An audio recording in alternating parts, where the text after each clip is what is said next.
Welcome to just for வைட்டி. இன்னைக்கு நம்ம மட்டன் பெப்பர் மசாலா எப்படி செய்யறதுன்னு பார்க்கலாம். 3/4 கிலோ மட்டன், 2 வெங்காயம், 2 தக்காளி, மிளகு, ஜீரகம், 3 ஏலக்காய், 3 கிராம்பு, கொஞ்சம் பட்டை, தேங்காய்.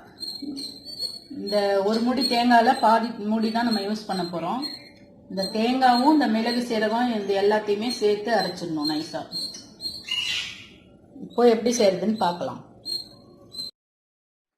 இப்போ நம்ம இந்த மாதிரி ஒரு குக்கரில் நம்ம 3 டேபிள் ஸ்பூன் ஆயில் விட்டு இஞ்சி பூண்டு பேஸ்ட்டையும் ஆட் பண்ணியிருக்கோம். இப்போ நம்ம வெங்காயத்தையும் ஆட் பண்ணிக்கலாம்.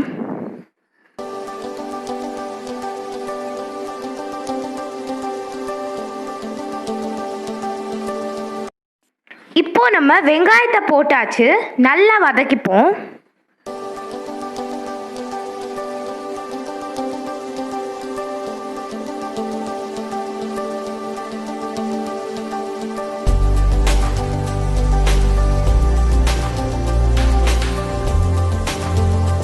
வெங்காயம் வதங்கிருச்சு.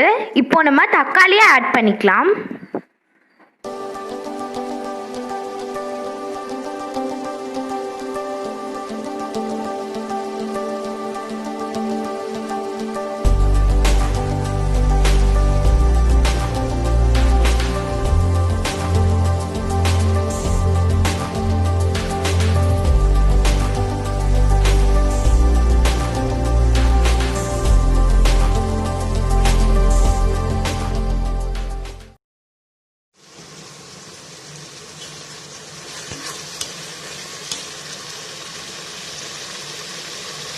தக்காளி வதங்கிடுச்சு, கறி போட்டுக்கலாம்.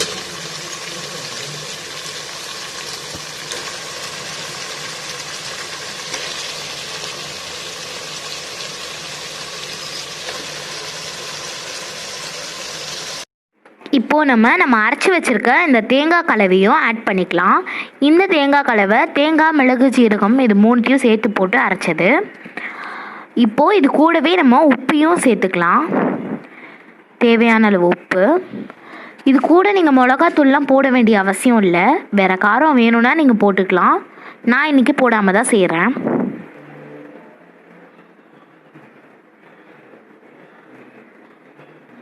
இப்போது இது 2 நிமிஷம் வதக்கி விட்டுக்கலாம்.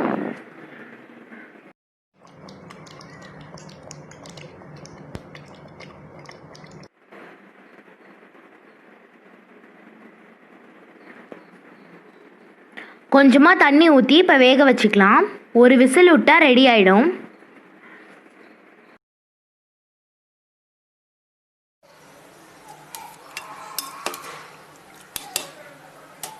குழம்பு மாதிரி நிறைய தண்ணி வைக்கக்கூடாது, கொஞ்சமாக தண்ணி ஊற்றி வேக வைக்கணும். அவ்வளோதான், ஒரு விசில் வந்துருச்சு. இப்போ நம்மளோட மட்டன் பெப்பர் ஃப்ரை தயாராகிடுச்சு. ஸோ இது ரொம்ப சூப்பராக தயாராகிருக்கு. இப்போ நம்ம இதை சர்வ் பண்ணிடலாம். ஸோ அவ்வளோதான் ஃப்ரெண்ட்ஸ், இந்த ரெசிபி ரொம்பவே சூப்பராக தயாராகிருக்கு. நம்மளோட மட்டன் பெப்பர் மசாலா சூப்பராக தயாராகிருக்கு. ஸோ இந்த ரெசிபி உங்கள் வீட்டில் ட்ரை பண்ணிட்டு இந்த ரெசிபி உங்களுக்கு பிடிச்சிருந்தா நம்ம வீடியோக்கு லைக் பண்ணுங்கள், ஷேர் பண்ணுங்கள், சப்ஸ்கிரைப் பண்ணுங்கள், மறக்காம பக்கத்தில் இருக்க பெல் பட்டனை கிளிக் பண்ணி போயிடுங்க. ஓகே ஃப்ரெண்ட்ஸ், பாய்.